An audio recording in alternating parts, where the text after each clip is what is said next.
Hi everyone, it's Roger here from What's on DisneyPlus.com. It's Tuesday, it's time for your quick Disney Plus news update.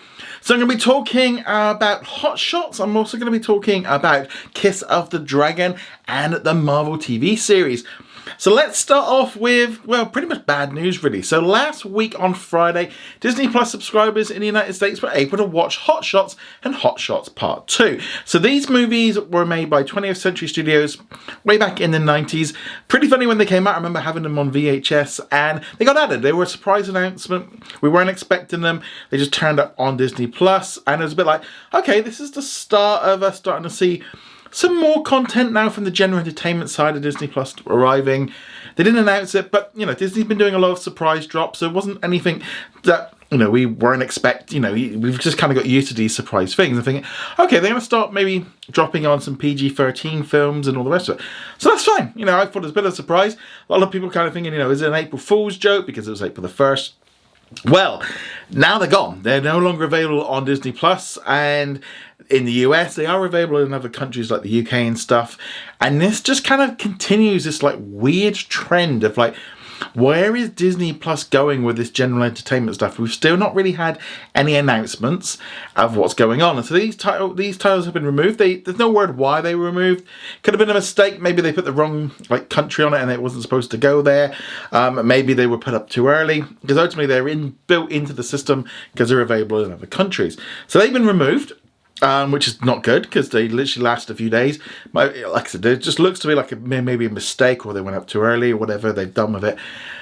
But also, last Friday, they also put up a new video saying everyone that's coming to Disney Plus in April in the US, and there was a number of things in there that we didn't already know. And one of the things was going to be Kiss of the Dragon, which was a movie from about 20 years ago. It was going to be essentially the first R-rated movie to drop onto Disney Plus.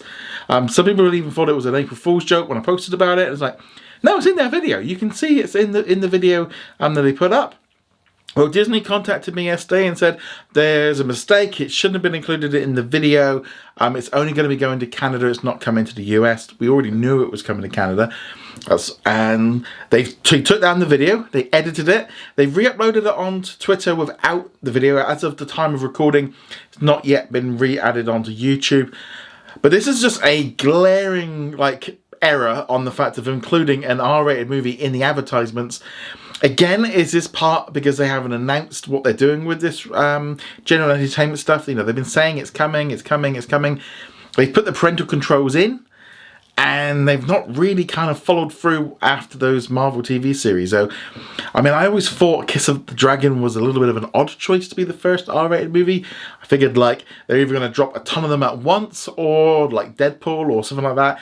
But yeah, just a really strange little thing going on between movies going up that weren't supposed to and then things being advertised that aren't coming. Yeah, it's a little bit messy right now with the US. Hopefully we get a clearer idea of what's going on with Disney Plus moving forward in the US, because the strategy at the minute seems to be all over the place. The lists that they're sending out weeks before it are missing nearly a half of the content. They're adding stuff in constantly as they're going along, putting things up, then taking things down, not putting up the right amount of stuff, missing things. It's all over the place, and I'm just hoping they can get this sorted. It's not seeming to be happening. You know, every country has things that they announce that sometimes don't go up, and there's legal reasons and other issues and stuff.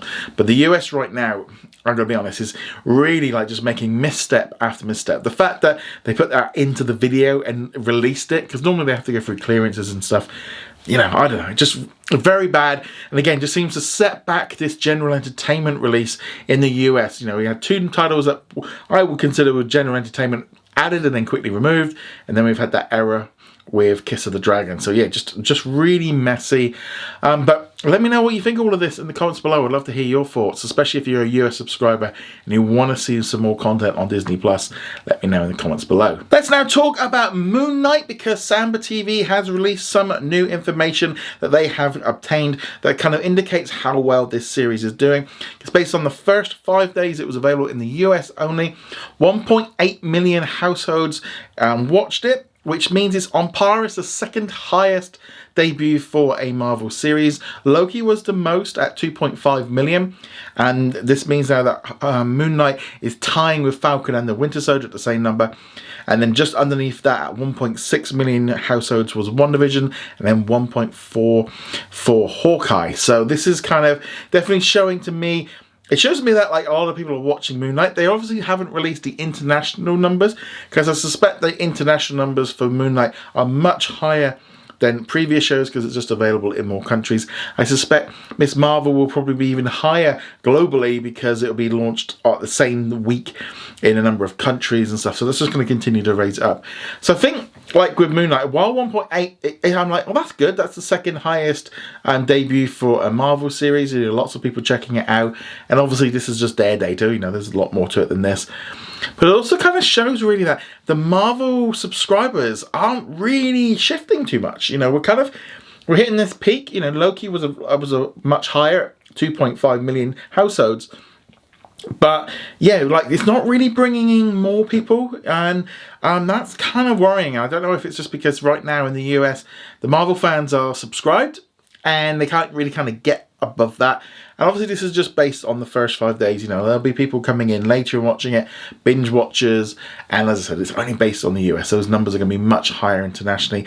But yeah, it does definitely kind of an interesting way of looking at these numbers. Yeah, it's just, I would have hoped it would have been a little bit higher.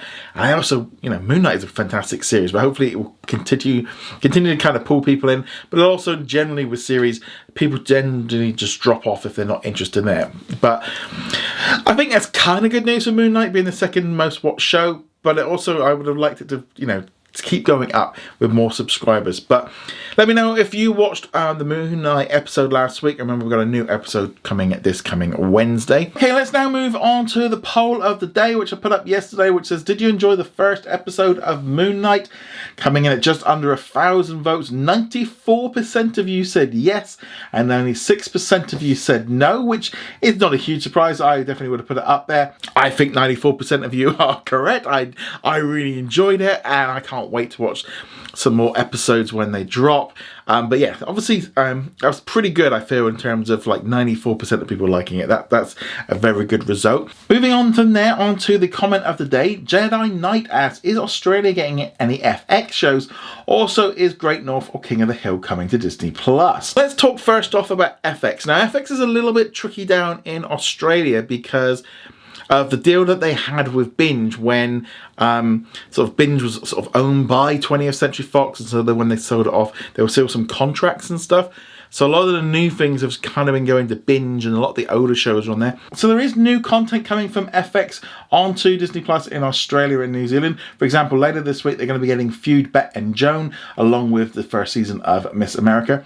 While down in New Zealand, they're going to be getting the first 3 seasons of the What We Do in the Shadows series. So there's definitely stuff coming in from FX onto Disney Plus, but as I said, there's that deal with Binge, which is taking a little bit longer to get rid of. You know, we had a similar issue here with the UK with FX shows with the BBC. That looks like that's kind of stopped, but there's still some stuff available for us as well. Regarding King of the Hill, we've heard nothing about this one. No country has got it. It's not even available on a lot of digital outlets. Maybe with them working on a revival, they can kind of sort something out. I remember watching that years ago. I haven't seen it for ages. So hopefully we'll see it soon. And yeah, so there's definitely the thing with the Great North. I'm not quite too sure what's going on there. Again, there's a lot of existing deals already in place for some of these older shows. For example, we are getting new episodes of The Great North here in the UK and in Canada, but in Australia, I don't know. This is the thing of every country's kind of got different contracts in place. And some of them just need to expire. But yeah, so hopefully at some point all the countries will align when all these contracts run out. But nevertheless, let me know what you think of all of this in the comments below. Go check us out over at whatsondisneyplus.com. Like, follow and subscribe. I shall see you guys in another video. Laters. Thank you very much for watching this video. Make sure you go check us out over at whatsondisneyplus.com. Like, follow and subscribe. Also a huge thank you to all of our supporters over on Patreon and also on our YouTube channel memberships. And I shall see you guys in another video. Laters.